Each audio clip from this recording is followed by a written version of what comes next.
아빠의 빙구들을 신었습니다. 안은미 에세이. 뒤로 달리는 아이.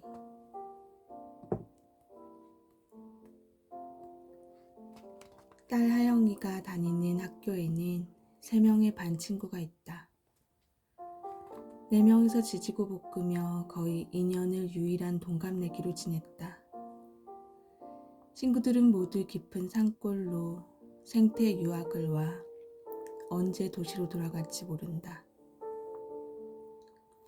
매년 하영이와 나는 친구들과 헤어질 마음의 준비를 하며 동갑 친구와의 추억을 쌓아간다. 하영이에게는 총 20명의 친구가 있다.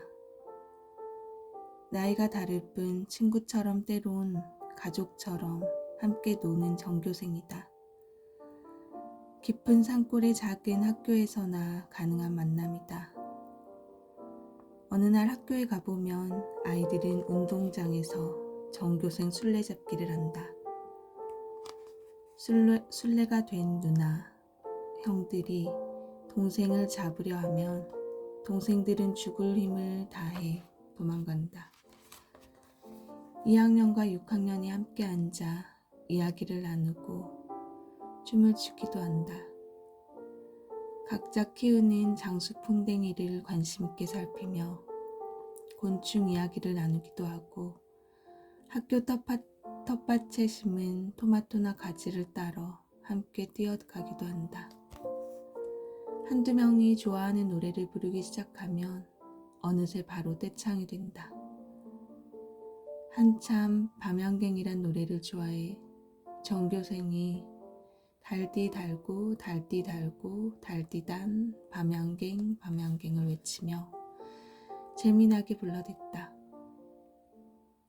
우리 때랑 다르지 않게 가사를 바꾸어 부르며 개구지게 껄껄대며 웃는다.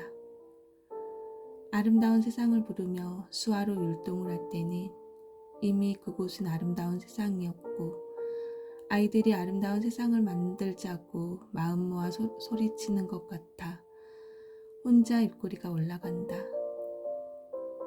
나이나 성별과 관계없이 함께 노래를 부르거나 댄스로 시간을 보내는 모습을 보며 가끔은 고학년들이 저리 순해도 되나 싶을 정도로 천진난만한 모습에 웃게 된다. 같은 학년이 아니어도 서로 싸우기도 하고 서로의 기쁜 일이나 슬픈 일에 같이 웃고 운다. 동생들이 싸우면 언니 누나들이 달려들어 말리고 언니들이 울면 동생들이 와서 무슨 일인지 묻기도 한다. 한 아이가 말한다. 친구인데 매일 함께 공부하고 놀고 하니까 가족 같기도 해요. 푸르른 5월 학교에서 운동회가 열렸다. 학교에 온 교류 학생까지 22명이 참여했고 선생님과 부모가 함께하니 60명의 대식구가 되었다.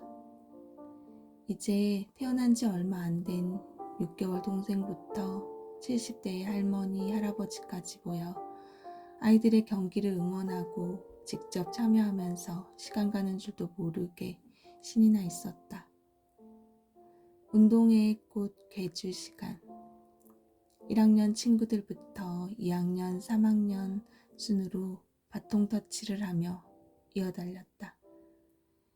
이기기 위해 최선을 다해 뛰는 친구가 있는가 하면 마냥 해맑게 노는 듯이 운동장을 도는 친구가 있다.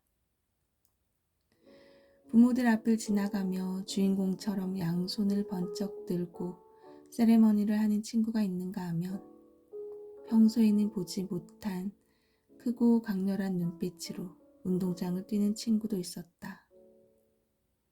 아이들 한 명 한 명의 성격과 행동을 알다 보니 지나가는 아이들을 보는 것만으로도 웃음이 끊이지 않았다.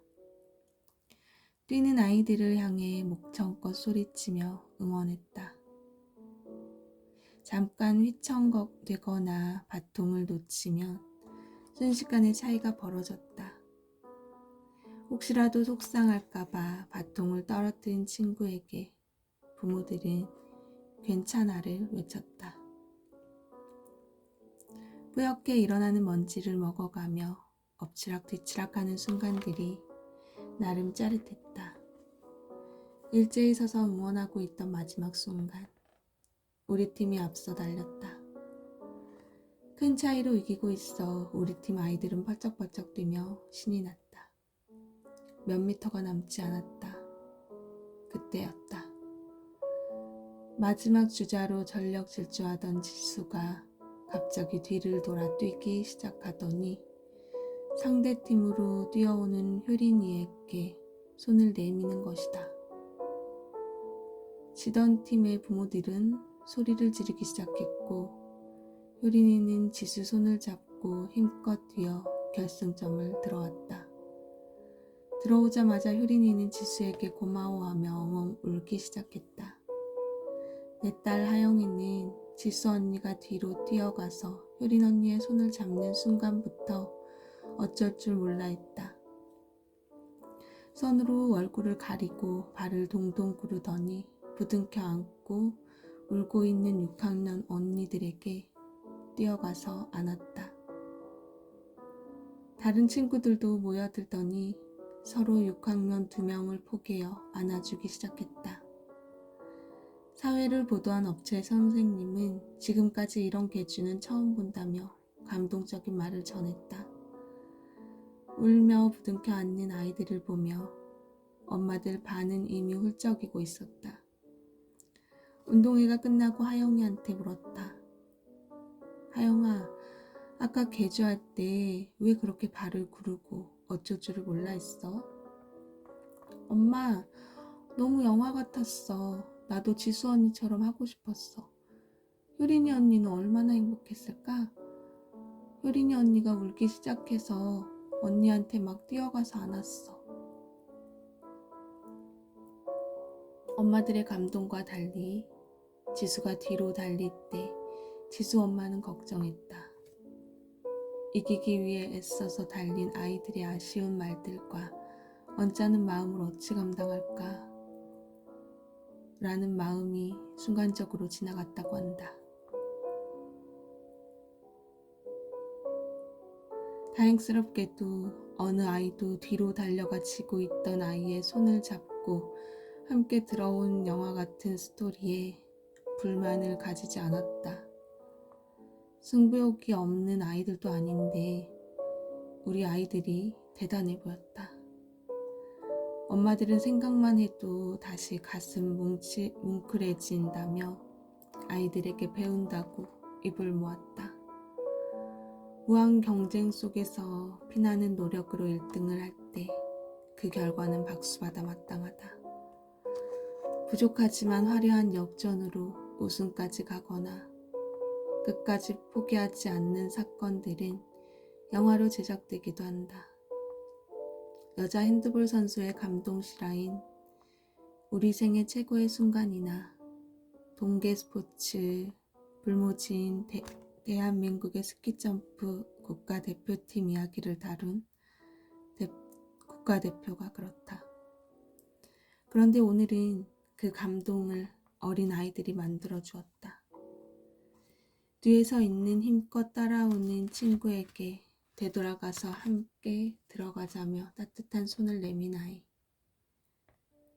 지고 있던 자신에게 다가와 손잡아준 친구에게 펑펑 울며 고마운 마음을 한가득 표현한 아이. 그 광경을 함께 기뻐하며 주인공들을 안아줄 수 있는 아이들. 이런 아이들을 눈앞에서 목격하다니 각본 하나 없는 이런 감동을 또 느낄 수 있을까? 매번 티격태격하면서도 저녁 시간이 될 때까지 학교 운동장을 떠나지 않는 아이들. 그 아이들이 돌아갈 때까지 자리를 떠나지 않는 교장 선생님과 여러 선생님. 사고라도 나면 학교장의 책임이라 학교에서 아이들이 남아있는 게 부담되실 텐데 너희들은 행복한 아이들이야. 원래 깜깜해질 때까지 노는 거야. 라고 노는 아이들을 응원하며 매번 미소를 지어주신다. 이어 엄마들은 그래, 마음껏 놀아 라고 하다가도 늦은 저녁이 되면 언제까지 놀 거냐며 저녁 먹으러 가자고 재촉한다. 하지만 아이들은 종일 놀아도 부족하다. 엄마들은 노는 시간도 총량의 법칙이 있는 거 아니야? 왜 끝이 없는 거야? 라고 웃으며 이야기꽃을 피운다. 자연 속에서 쌓여가는 시간이 늘어날수록 서로에게 관심과 사랑도 깊어진다. 학원 하나 없는 깊은 산골에 짜릿한 따스함이 퍼진다. 아이들에게, 엄마들에게, 온